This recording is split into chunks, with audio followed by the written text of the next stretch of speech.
Ya estamos a menos de 3 semanas de las esperadas elecciones municipales. Hay muchas comunas en las que tenemos todos los ojos puestos, sin duda Las Condes, sobre todo después de todo lo que ha ocurrido en las últimas semanas, es una de ellas. Estamos en esta oportunidad junto a la candidata por la alcaldía de Las Condes, Constanza Schoenhardt. ¿Cómo está? Bienvenida. Hola Bárbara, muy bien, muchas gracias por la invitación. Bueno, antes que todo, antes de hablar de la campaña propiamente tal, ¿por qué quiere ser alcaldesa de Las Condes? Bueno, yo viví toda mi infancia, adolescencia, crecí, viví, estudié en Las Condes. Es una comuna que conozco mucho, que conozco sus contrastes, que conozco su diversidad. Y por tanto me parece muy importante, a pesar de, como siempre se dice, una comuna difícil de disputar, que también como proyectos progresistas seamos capaces de disputar cada uno de los rincones de Chile. Yo creo que no puede ser que hayan comunas a las que uno renuncie, porque tenemos un proyecto país que ofrecer, y yo en particular hoy día, con el apoyo de todo el progresismo, del centro y la centroizquierda, también un proyecto para Las Condes. Bueno, justamente eso es lo primero que uno piensa. Así como hay candidatos de la oposición que se pelean Las Condes porque se supone que tiene más posibilidades, hay otras que rehuyen porque saben que es muy difícil. Exacto, pero yo creo que en algún momento esto hay que tomárselo en serio, y es lo que conversamos con los vecinos y vecinas. ¿Es difícil? Sí, pero en algún momento esto hay que tomarlo en serio y ofrecer una alternativa, sobre todo hoy día en tiempos donde lo que se requiere es diálogo, lo que se requiere es empatía, lo que se requiere es conexión con la realidad, y creo que a propósito de lo último que ha pasado, esta candidatura toma mucho más sentido. Bueno, vamos a entrar de lleno en eso, pero antes, en términos generales, Las Condes es una de las comunas que tiene más recursos, tanto la comuna propiamente tal como los vecinos. Así es. ¿Cuáles son las necesidades? ¿Dónde hay espacios de crecimiento? ¿Dónde están los problemas, los dolores que hay en Las Condes? Mira, lo primero creo que es desmentir que Las Condes es una, digamos, la caricatura de que es una comuna sin problemas. En Las Condes viven muchas realidades y ahí podemos identificar, digamos, necesidades súper claras. Lo primero es que en Las Condes hay clase media, hay sectores populares, hay sectores que requieren de políticas y programas de apoyo directo por parte del municipio, pero también de infraestructura moderna e innovadora que se haga cargo, por ejemplo, del tema de los cuidados. Muchas mujeres profesionales, trabajadoras que salen a trabajar o que muchas veces, a propósito de la ley de conciliación laboral y familiar, hacen teletrabajo, pero que tienen niños y niñas a sus cuidados o que tienen hermanas, mamás a sus cuidados, y por tanto poder ahí implementar un sistema municipal de cuidados que sea grande, que sea capaz de hacerse cargo de toda esta realidad, es clave. Lo segundo es, todavía tenemos un problema de vivienda y en Las Condes hay mucho allegamiento, y yo creo que todas las personas que han estudiado, que han vivido, que han hecho su vida en Las Condes tienen derecho a quedarse, y eso requiere ponerle acelerador a las políticas de vivienda, a las políticas de integración social, subsidios para el arriendo justo, para ayudar a los jóvenes, pero también a las familias que necesitan de ese apoyo. Y lo tercero, que es muy importante, son los adultos mayores. La comuna de Las Condes tiene una población de adultos mayores mucho mayor, incluso a la media nacional, y eso nos obliga a tener políticas cada vez más robustas en materia de cuidado, en materia de salud mental, acompañamiento, adaptación de viviendas, pero también recreación e integración de una población que no solo tiene necesidades, sino que también muchos de ellos son los fundadores de esta comuna, No, y que por tanto son patrimonio también, y merecen el reconocimiento y el trato correspondiente. Probablemente tuvieron un buen pasar, tuvieron buenos ingresos, pero ya no trabajan, las jubilaciones, o sea, no necesariamente están a la altura de como vivían. Tenemos todas esas realidades, tenemos adultos mayores que efectivamente trabajaron toda su vida, que tuvieron un buen pasar, que tienen sus casas, que son fachadas hermosas, pero que con las pensiones actuales y muchas veces con el precio y el costo de la vida en la comuna, las contribuciones no les alcanza para llegar a fin de mes. Pero también tenemos sectores populares, todo el sector de Colón 9000, Fleming, Nueva Bilbao, que les costó mucho también hacer sus casitas, mantenerse ahí, y que hoy día muchas veces también por el precio y el costo de la vida terminan optando por migrar de la comuna, y yo creo que todas las personas que han hecho su vida en la comuna merecen mantenerse ahí y no tener que migrar a otras comunas de manera forzada. A propósito de un tema que mencionó al medio, la integración social, la necesidad de la vivienda, Joaquín Lavín en su proyecto que generó mucho ruido en su minuto y se le ha perdido seguimiento. ¿Cómo lo ha visto usted? ¿Qué opina la gente desde quienes viven ahí? ¿Cómo se ha afectado el sector? ¿Cuál es la evaluación que tiene ese proyecto como para seguir replicándolo o no? Yo creo que el desafío de la integración en Las Condes es algo que ha marcado siempre su historia. Los inicios de Las Condes también tenían tomas de terreno que posteriormente se regularizaron y comenzaron también a construirse en barrios. Como te decía, hay distintas realidades, hay sectores que tienen buenos ingresos, hay sectores que viven también con la tensión clásica de la clase media de, bueno, si alguien en la casa se queda cesante, ya empieza a desestabilizarse la economía familiar, hay algunos que pueden ahorrar, otros no, y hay el desafío de que los barrios de todos los sectores de Las Condes sean bonitos y tengan áreas verdes, que el deporte sea accesible para todos los sectores, para todas las edades. Como te decía, a propósito de una población de adultos mayores muy grande, también la integración intergeneracional es un desafío y ahí yo creo que hay mucho que hacer y ahí las políticas de viviendas de integración social, yo creo que es una gran política y que nos ayuda precisamente en eso, porque al final la integración no es algo en abstracto, es mejora de convivencia, es mejora de beneficio, es seguridad. Vecinos criticando, estamos hablando de las torres de la Rotonda Atenas. Sí, generó mucho ruido en el principio y yo creo que ahí es muy valioso el esfuerzo de esa administración de llevarlo adelante y de hablar con los vecinos y vecinas para poder convencerlos de que esto era una buena política. Él afirmaba, esta gente que ha vivido en esta comuna siempre, no es que la van a traer de otro lado para acá. Exacto. Es gente que ha vivido 10, 20 años, que ha hecho su vida ahí y que por tanto tiene el mismo derecho que todo el resto de los vecinos y vecinas de poder vivir ahí y yo creo que esa es una política, pero que además hay que hacer bien, porque las últimas noticias que hizo precisamente esa política de integración social son las viviendas inundadas y con serios problemas de infraestructura, que al final también termina siendo una burla para las personas que postularon esos subsidios, que juntaron sus ahorros, que quieren hacer su vida en la comuna de manera digna. Por tanto, políticas de vivienda e integración social, yo creo que sí, hay que poner el acelerador, pero también hay que hacerlo bien, y eso también requiere una mejora de gestión que lamentablemente en el último tiempo hemos visto muy deteriorada. Agenda de probidad ha tenido varios problemas, denuncias, investigaciones por corrupción, sobre todo en corporaciones. ¿Cómo abordaría eso? O sea, lo primero es, la Comuna de Las Condes, la cantidad de dinero que hoy día tiene investigado es gigantesca, son 22.000 millones de pesos los que están investigados por posibles mal uso de recursos, eso queda solo detrásito de Vitacura y Maipú, o sea, estamos hablando de un monto súper grande.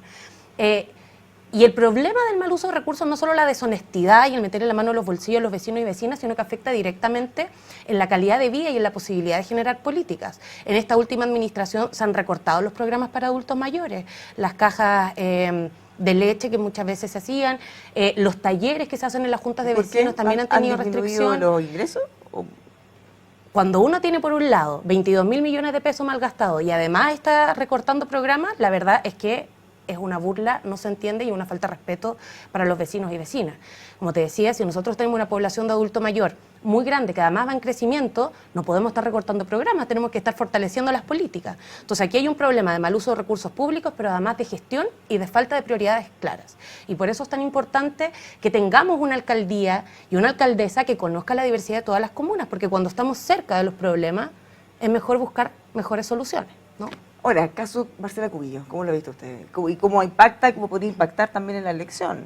No solo en por un lado el debate público, que es un tema que se ha discutido a nivel nacional, y además en la discusión de las próximas elecciones. Sí. Mira, la Comuna de Las Condes hoy día tiene grandes desafíos. Como te decía, lo primero, poner orden en la casa con los casos de corrupción que han habido con el pago de sobreprecios. Y ha anunciado que si gana va a hacer auditoría y va a barrer con todo. Es que las auditorías ya están en curso, si no hay ninguna medida novedosa y cada vez que llega una nueva administración hay que hacer una auditoría. Aquí lo que necesitamos es elevar los estándares hacia el futuro para poder prevenir. Ahí nosotros tenemos, es cosa de escuchar a los expertos. Hoy día ya se habla del compliance público, que es elevar los estándares del sector público a cómo se han ido elevando en el sector privado, con oficiales de cumplimiento, con auditorías periódicas. Y lo segundo, terminar con la cultura de la opacidad de las corporaciones municipales, que durante mucho tiempo en este periodo se han negado a ejercicios de transparencia, hasta que tuvo que salir la Corte Suprema a decir, oigan, ustedes reciben recursos públicos, también están sujetos a fiscalización. Pero sobre todo, Bárbara, lo primero... Son de corporaciones de derecho privado, que quizás están en un lugar un poco más ambiguo, pero... Puede estar en un lugar ambiguo, pero cualquier institución que recibe recursos públicos, cualquier institución con recursos públicos tiene que estar sujeta a fiscalización, y que es el mismo debate que se da con Marcela Cubillos, los 17 millones de pesos por un trabajo part-time, que ahora hasta el mismo rector dijo que era una irregularidad, que él debió haber revisado las remuneraciones.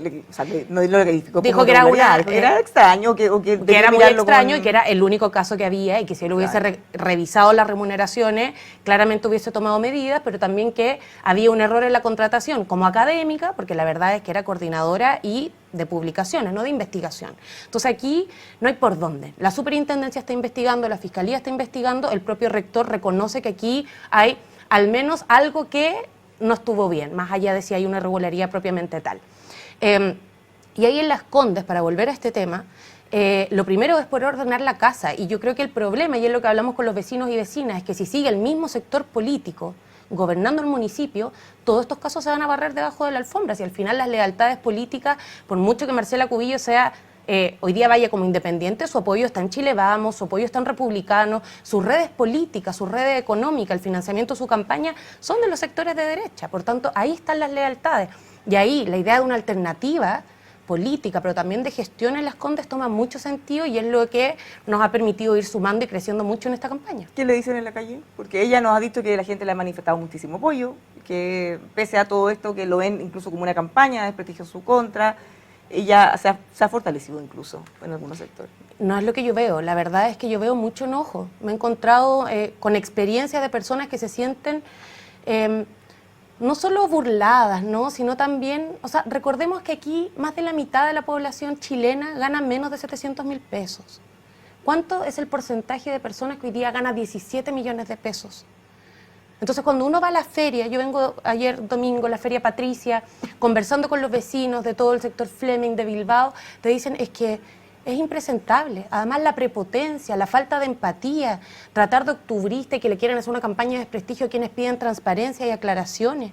Yo creo que esa es una desconexión muy grande en momentos donde el municipio de Las Condes tiene desafíos muy importantes, como te decía, para resolver la corrupción, pero también para poner las prioridades en lo que hoy día la población de Las Condes necesita. Esto ha generado ruido no solo en el oficialismo, sino que también en parte de la oposición. Así Desde es. Bópoli han planteado que sería una mala señal de la comuna elegir a Marcela Cubillos y que ellos no la van a apoyar, ya notificaron a Chile Vamos, le tienen otros problemas. Pero esto podría generar que una candidata que hasta ahora había pasado un poco más desapercibida, Catalina San Martín, pudiera disputarle eventualmente más votos a ella. ¿Cómo lo ves? Le quita competitividad, pero incluso se puede generar otro riesgo, es que incluso hay gente de centro izquierda que dijera, ¿saben qué más? Con tal de que no gane ella, voy a votar por Catalina San Martín. Mira, Catalina San Martín es una candidata de derecha. Ella lo dice y me parece muy bien que la derecha en la comuna tenga alternativa.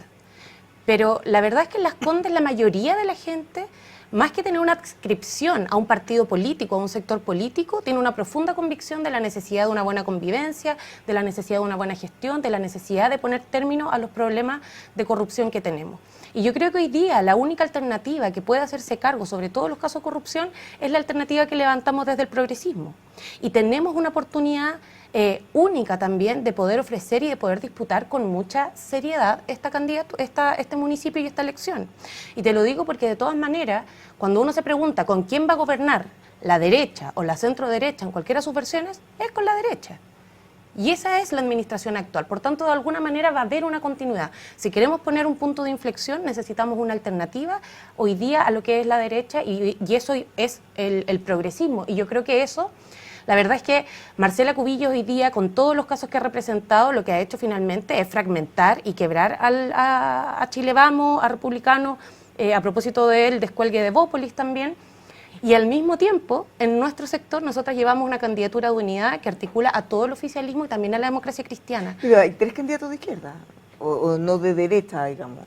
No sé si son 3 candidatos de izquierda, pero hoy día, Pero quienes tienen el apoyo transversal del centro, que representa, por ejemplo, la democracia cristiana, y de todo el oficialismo, nosotros somos 9 partidos, es un apoyo muy grande y es quienes han llevado de manera constante en los años anteriores distintas candidaturas, hoy día vamos con una candidatura y eso nos da una capacidad de competencia muy grande y yo creo que ahí además el trabajo de unidad que hemos hecho con la candidatura a concejales, con la candidatura al Consejo Regional, con el propio Claudio Rego, con también las experiencias que tenemos desde nuestro sector como en Maipú, con Tomás Bodanovich, donde de la cantidad de 1.000 millones de pesos que habían de pérdida, hoy día está en déficit cero y ahí nosotros tenemos una experiencia que también podemos llevar a Las Condes y que puede ser muy exitosa y eso le hace sentido a las personas cuando uno lo conversa. ¿Usted no teme que gente que eventualmente pudiera votar por usted dijera, ¿sabes qué más? Estratégicamente votemos por Catalina San Martín para que no gane Marcela Cubillos? Lo que pasa es que, primero, yo creo que nosotros tenemos muy claro, y de nuevo, esto más allá de derecha o izquierda en el municipio tiene que ver con cómo resolvemos el problema que hoy día tenemos en Las Condes. Y para eso necesitamos una alternativa. Hoy día la alternativa está en nuestro sector y las personas lo que les importa también es quién es la candidatura o la posible futura alcaldesa. Y ahí una candidatura que estudió, como en mi caso, ¿no? Yo estudié en el Colegio Municipal San Francisco del Alba, un orgullo de la comuna también, conozco el contraste que existe, porque también toda mi vida la hice, digamos, con compañeros de colegios que venían de todos los sectores. Y esa realidad poder venir también de la clase media, representar toda esa diversidad y conocer los problemas de cerca es algo que también le importa mucho a los vecinos y vecinas, y yo creo, sinceramente, que hoy día, más que tener riesgo de posibles sectores que se nos descuelguen, yo creo que tenemos una gran oportunidad de sumar, y eso es lo que hemos visto en la calle. Su sector, el gobierno en particular, ha sido bien criticado por algún sector, probablemente quienes viven en Las Condes, por problemas de gestión. Ya lo vemos, la delincuencia. Los problemas serán muy grandes, podremos decir algo, pero el tema de gestión en hospitales, en un montón de cosas, es un tema que pareciera, al menos que para un sector, su gobierno está al debe. Caso convenio, también de alguna manera dice, bueno, nadie está libre de caer en casos complejos. ¿Siente que le puede pesar? Que los vean todavía como inexpertos o como que no saben gestionar o que teniendo los recursos acá igual no va a marcar una diferencia. Yo creo que en general ha sido una falacia esta idea de que la buena gestión está en manos de la derecha. Lo vemos con mucha claridad en Las Condes, lo vemos con mucha claridad en Vitacura, con la administración de Torrealba. O sea, han sido comunas que han destacado por casos de corrupción. Eso no es buena gestión.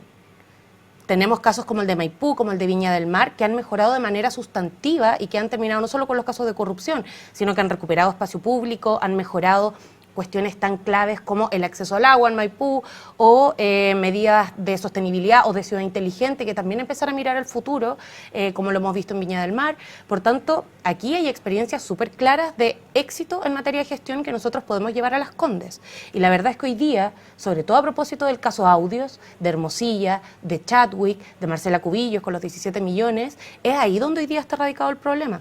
Y tú tienes razón en un punto y en esto siempre hay que hacerse cargo.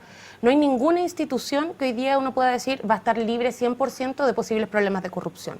La diferencia, y en esto siempre hemos tenido una sola línea, es cómo se reacciona ante esos problemas de corrupción. Con una sola línea, sin defensas corporativas, poniendo todos los antecedentes ante la justicia, dando explicaciones con transparencia y tomando medidas, si es necesario dentro del partido, si es necesario en materia penal, si es necesario en materia administrativa.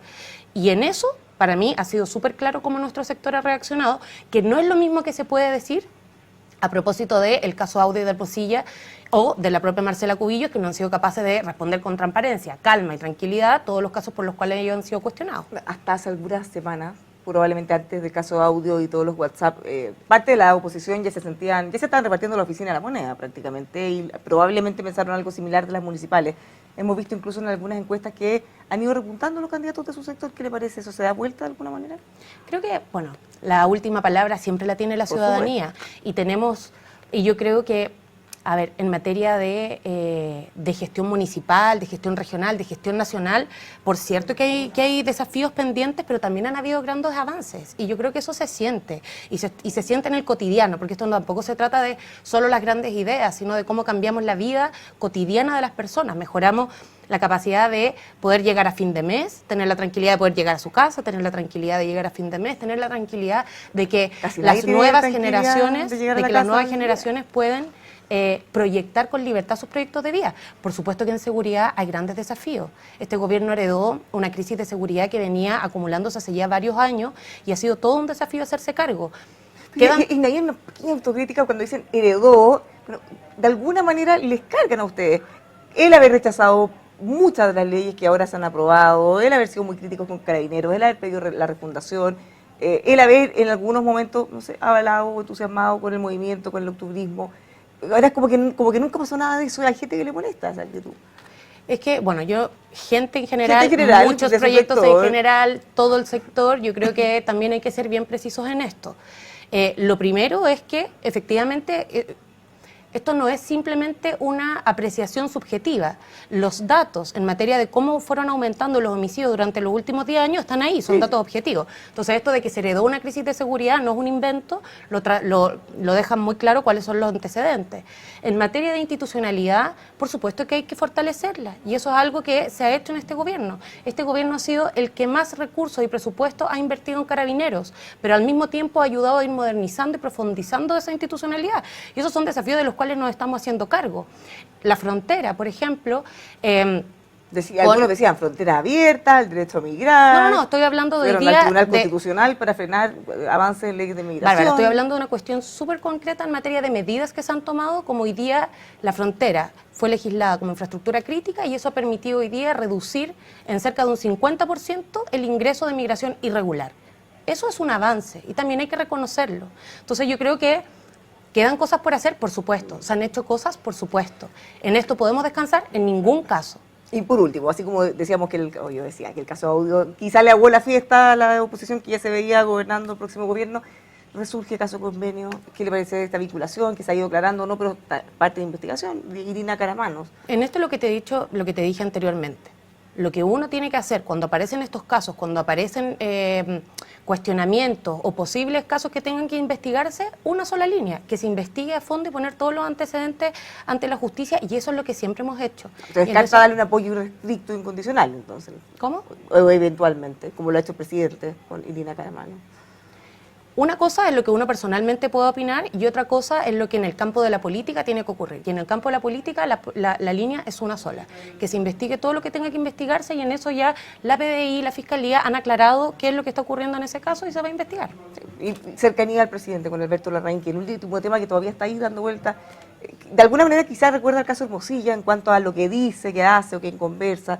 Todo eso está también... Yo creo que es completamente distinto. No, o sea, el caso, eventualmente puede haber una persona que está alardeando de cosas que ni siquiera fueron a eso. Es que, Bárbara, el caso Audio y el caso Hermosilla, estamos hablando, el primero que cayó fue el general director, el director de la PDI. Estamos hablando de la vocera de la Corte Suprema.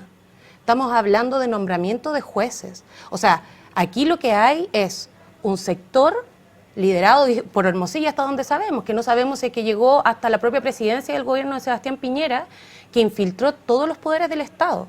Eso es distinto a tener cercanías con una u otra persona. No, sí, pero el punto Entonces, es que creo que hay que tomar las cosas la magnitud que eso significa. Yo creo que el caso Hermosilla, más allá de que afecte a toda la derecha, y quizás hasta los altos referentes, a mí lo que más me preocupa del caso Hermosilla es cómo situaciones como esta y redes tan profundas como estas pueden poner en riesgo la democracia. Eso es lo que más me importa, más que las políticas del empate, más que las políticas de cómo aprovechamos esto para pegarle a la oposición. Aquí hay algo que hacerse cargo y, por suerte, yo creo, todavía estamos a tiempo para fortalecer el Poder Judicial y poder resguardar los posibles casos de cooptación, para fortalecer las instituciones policiales, para evitar posibles casos de cooptación, y creo que eso es lo que tenemos que hacernos cargo ahora. Los desafíos son muchísimos, ojalá que estemos a la altura. Son muchísimos, y también quiero decir, cuando se trata de estos casos, no es solo el desafío del gobierno.